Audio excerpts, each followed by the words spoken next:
মিনিটে সমাধান। আজকে আমরা ইংলিশের গুরুত্বপূর্ণ দুটো শব্দ নিয়ে আলোচনা করব। একটি হচ্ছে ইদার অফ, অপরটি হচ্ছে নিদার অফ। এই দুটার মিনিং কি বা এ দ্বারা কী বোঝায় এটা ক্লিয়ার হতে পারলে আমরা এই প্রশ্নগুলোর উত্তর সহজেই দিতে পারবো। ইদার অফ দ্বারা বোঝায় মূলত হচ্ছে দুটোর যে কোনো একটি। যেমন এখানে শেষের কবিতা এবং গৃহদাহ এরকম যদি থাকে যে দুটা বই আছে, এই দুইটা বইয়ের যে কোনো একটিকে, সেটা এটাও হতে পারে এটাও হতে পারে, ঠিক আছে, তাহলে একটিকে বুঝাবো, আরটি হবে না। নিদারপে হচ্ছে দুটোর কোনোটিই নয়, অর্থাৎ সুমন এবং মামুন এই দুটোর কোনোটিই নয়।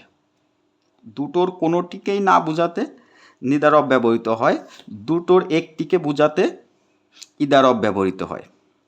এখন আমরা দেখি যে এই গ্যাপে কি হবে।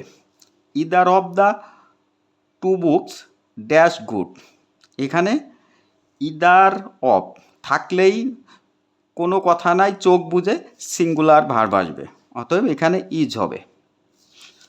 ঠিক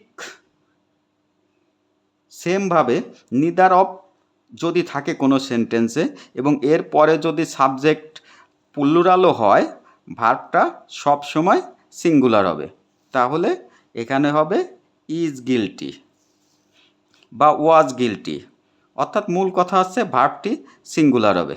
থ্যাংক ইউ।